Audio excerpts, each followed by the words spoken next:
میں ایک چھوٹا سا واقعہ آپ کی خدمت میں عرض کرتا ہوں، اس پہ غور کریں، اگر ضرورت پڑی تو ایک آدھ اور چیز آپ کی خدمت میں عرض کر دوں گا، ٹائم بھی اینڈ کی طرف جا رہا ہے۔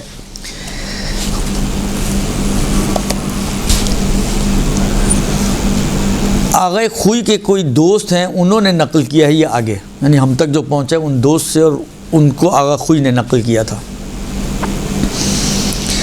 اپنی طلبگی کے زمانے میں۔ اب آپ لوگوں نے تو شاید وہ ماحول نہیں دیکھا ہوا، لیکن یعنی جب میں گیا تھا تقریباً 89 پہ، 1989 میں قم جب میں گیا تھا، تو اس وقت بھی کچھ حالات بہت اچھے نہیں تھے ترقی کے اعتبار سے۔ یہ اب آہستہ آہستہ کچھ سمجھے سالوں سے، کچھ مدت سے یہ اٹیچ باتھ اور واش رومز اور یہ ساری کہانیاں وہانیاں جو ہیں وہ گھروں میں اور ہوٹلوں میں شروع ہوئی ہیں، ورنہ پہلے تو اتنے ہوٹل بھی نہیں ہوتے تھے قم میں، مسافر خانے ہوتے تھے،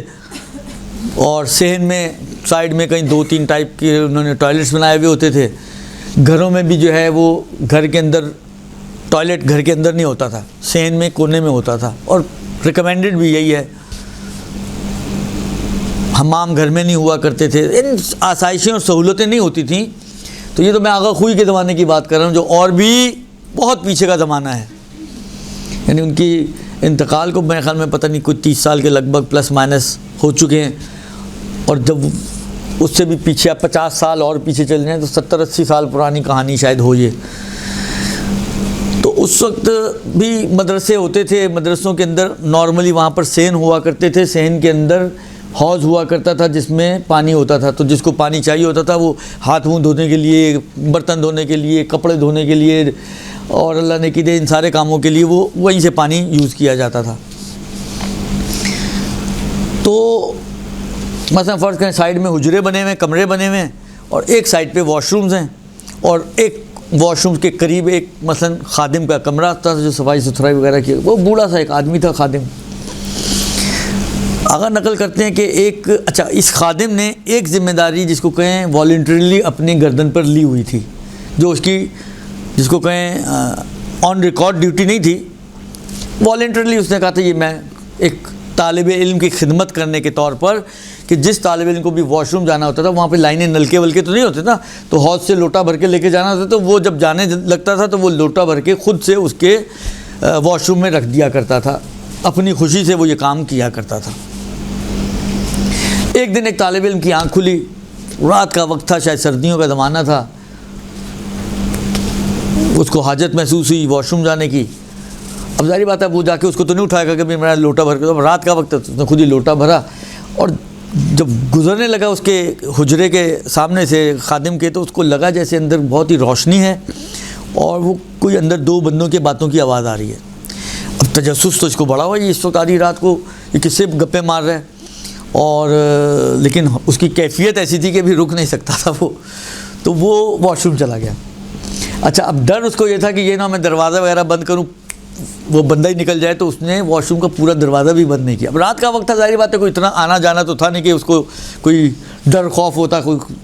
تو اس نے تھوڑا سا جس کو کہنا جھری رکھی دروازے میں کہ وہ خادم کا کمرہ اس کو نظر آتا رہے، پتہ چلتا رہے کہ کوئی گیا ہے آیا ہے، کچھ اونچ نیچ ہو تو اس کو پتہ چل جائے۔ خیر واش روم سے فارغ ہو کے اب وہ نکلا تو کمرہ تاریک تھا، اب آواز بھی نہیں آ رہی تھی، تھوڑا تعجب ہوا، دروازہ کھلا تو کوئی نکلتے ہوئے اس نے نہیں دیکھا، بڑا اس کو تعجب ہوا، اس نے ناک کیا دروازے کو، خادم آیا، جس طرح وہ نیند میں ہوتا ہے انسان اس طرح باہر نکلا، تو اس نے اس سے پوچھا کہ تمہارے ساتھ ابھی کمرے میں کون تھا؟ کمرہ تو میں اکیلا ہی ہوں۔ کہا نہیں ابھی تھوڑی دیر پہلے میں واش روم گیا تھا، لائٹ بھی کھلی تھی، یعنی روشنی بھی تھی، اور تمہاری باتوں کی آواز آ رہی تھی۔ بڑا اس نے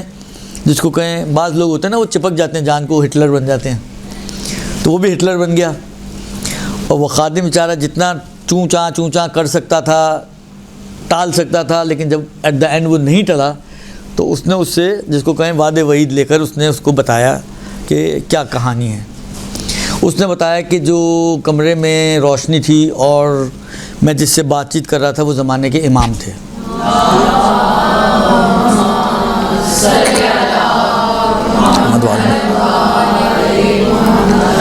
اور میں جو ہوں وہ ان کا نمائندہ ہوں اس علاقے کے لیے، میں اب یہ کرتا کیا ہے؟ اب آپ خود سوچیں، اب یہ بندہ جو خادم ہے، جھاڑو صفائی، ایک والنٹرلی ایک ڈیوٹی اس نے خود اپنی گردن پی ہوئی ہے کہ لوگوں کے لوٹے بھر بھر کے رکھتا ہے، درست؟ اب یہ معمولی سے کام کرنے والا آدمی، تو اس نے بتایا کہ میں نمائندہ ہوں امام کا اس علاقے کا، اور اس نے اس کو جو وعدے وعید لیے تھے اس میں ایک یہ بھی تھا کہ تم کسی کو بتاؤ گے نہیں، اور جس طرح کام چل رہا ہے اسی طرح تم چلنے دو گے، یعنی اب تم کوئی رکھنا نہیں ڈالو گے۔ اب وہی والی بات ہے، وعدہ تو کر چکا تھا وہ۔ کہتے ہیں مجھے اس کے بعد سے جب وہ لوٹا بھر کے رکھتا تھا مجھے بڑی شرم آتی تھی اور بڑا دکھ ہوتا تھا اس بات کا کہ یہ کون شخص ہے اور کیا شخص ہے اور کیا کر رہا ہے میرے لیے۔ تو کبھی بھی کسی بندے کو چھوٹا نہ سمجھو، خدا کے اولیاء انہی بندگان میں چھپے ہوئے ہیں،